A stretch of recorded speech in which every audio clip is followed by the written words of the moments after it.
simula't simula ako dito, hindi kayo pinahihirapan ha. Wala kami, may kontrata pa kayo sa city, walang problema. Walang problema. Pag nag-bid kayo sa city, walang problema. Kayo manalo, go, walang problema. Hindi kayo hinaharas, hindi kayo pinahihirapan. Pero, nagtataka ako sa inyo. Kasi, di ba triple A kayo? Quad A, o hindi lang pala triple A, quadruple A pala kayo. Kayo isa sa pinakamalaking kontraktor sa buong Pilipinas. Sa sarili ninyong syudad, hindi ko yung mga tulong ng permit. Bakit gano'n? Ito, pare, anong permit niyan? Meron, sir. Ano nga ang may permit? building permit.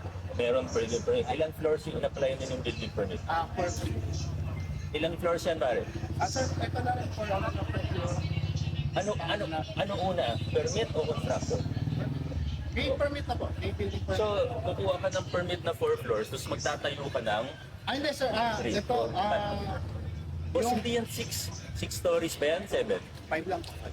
Oh, pero yung permit Yung ko ano, 4. sir, for ano na, for na-apply na namin po. So walang permit yung fifth floor niyan. Oh, malinaw ha, sinasabi niya walang permit yung fifth floor. In-applyan nila 4 floors, itong building pa lang po ito, hindi pa kasama itong mga to. Bakit ganun ang nangyari? Ina-apply na po namin, sir. Pare, compliance ka, dapat marunong ka. Ano una, permit o construction? Ano na una, permit o construction? Familiar ka sa building code? Compliance officer ka? Anong offense mo yun? Di ba criminal offense yun? Oh, so, ngayon, kailangan ko kayo kasuhan. Kundi hindi ko ginagawa trabaho ko. Ito, may permit na to, wala. Ongoing na po, sir. Ito. Ano una dapat, pare? Construction o permit? Permit po. Dito, ano na una? Construction o permit? Oo, malinaw ha. Wala akong, di natin hinaharas do. Lumalabag kayo sa batas. Sana makarating naman sa mga owner. Sino ba owner nito? Sir, Pacific siya. Diskaya. Pakisabi naman, hindi ko sila kilala ha. Wala akong, hindi ito personal. Pero, nakailang sabi na kami. Nung una naman nagsasabi kami ng maayos. Nagno-notice kami ng maayos. Pinapatawag namin kayo ng maayos. Ba't ayaw nyo tumigil? Kitang-kita sa sarili kong mata. Ongoing yung mga construction, pati din sa kabilang lote. Wala kayong mga permit. Bakit? Sir, ito po. Nahihirapan ba kayo sa obo? Kasi kung nahihirapan kayo, may hihingi ba sa inyo ng lagay? Wala po. Wala naman. Kung meron, sumbong nyo sa akin, di ba? Kami may kasalanan noon. Sumbong nyo, a-actionan ko yan. Pero, ito, anong dahilan? Di mo alam. Sino kaya makakasagot sa akin? Oo, sir, narinig niyo ba yung sinabi ko sa kanya? Bakit po ganun ang ginagawa ninyo? Sir, bilang quadruple A contractor, alam niyo ang lahat ng batas, alam niyo ang lahat ng proseso. Bakit hindi po kayo sumusunod? Ang alam ko, sir, bali, ano na lang boss namin, naayos namin. Sir, kung ano tinanong ko sa kanya, yun din po tatanungin. Kilala mo na kayo, sir? Harvey lang. Ano po kayo, sir? Engineer po kayo? O engineer pa kayo, dapat kabisado niyo ang lahat. Sa batas po, ano po ang una? Construction o permit? Permit. Dito po, fifth floor natin, ano po na una? Construction o permit? Construction ang nauna. Dito po, sir, ano po na una? Construction o permit? Actually, may ongoing, pero ongoing din po yung Nasaan yung permit? Ito po, sir. Hindi apply.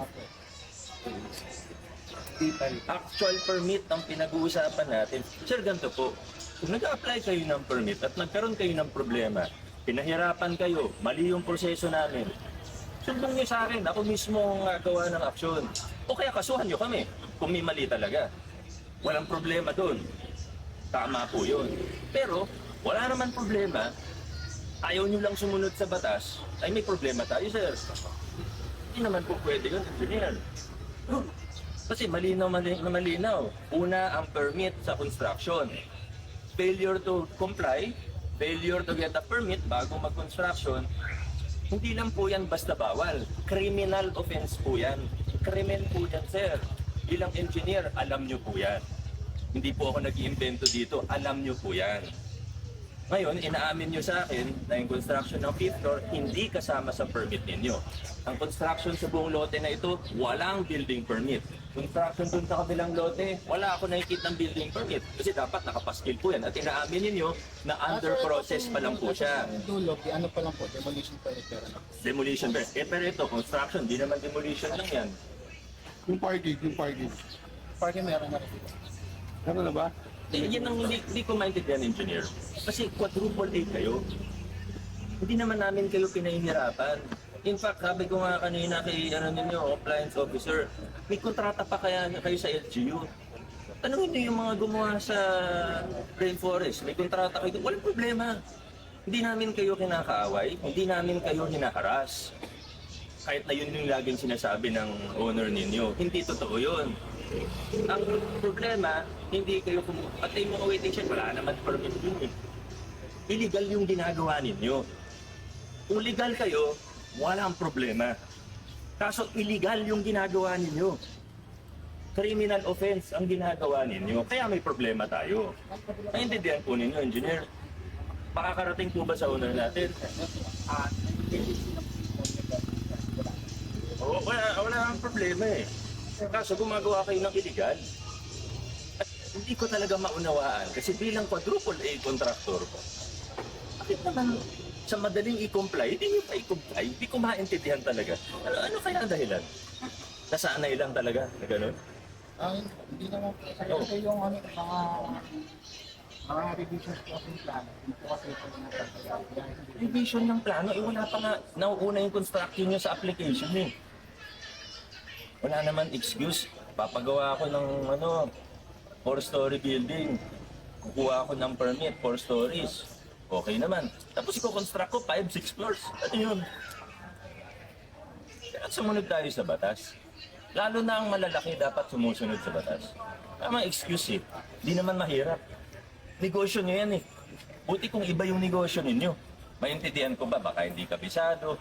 Paano hindi nyo kabisado? Quadruple A contractor kayo. Tapos gagamitin nyo sa politika. Sasabihin nyo, hinaharas. Hindi. Sumunod tayo sa batas. Kahit kaibigan ko pa yan, kahit sarili ko pang pamilya yan, pag hindi sumusunod, kailangan mag-comply. Ayaw mag-comply, matigas ang mukha, kakasuhan namin. Ano gusto niyo mangyari ngayon? Pinapatuloy na po namin na. Patigil namin po muna yung... Kung hindi ko pa papuntahan. Kung hindi ko papuntahan mismo, hindi pa kayo titigil eh. Kasi napapuntahan ko na to. Pero kita ng sarili kong mata nung dumaan ako, may gumagawa. Kahit ako mismo tumistigo sa korte, okay lang. Hindi ko talaga maintindihan. Sana makarating sa owners natin. Kasi pinahinto na kayo eh. Hindi pa rin kayo huminto. Hindi nyo nire-respeto ang batas. Huwag nyo akong ako hindi ko kailangan na respeto ninyo. Pero respetuhin yung batas.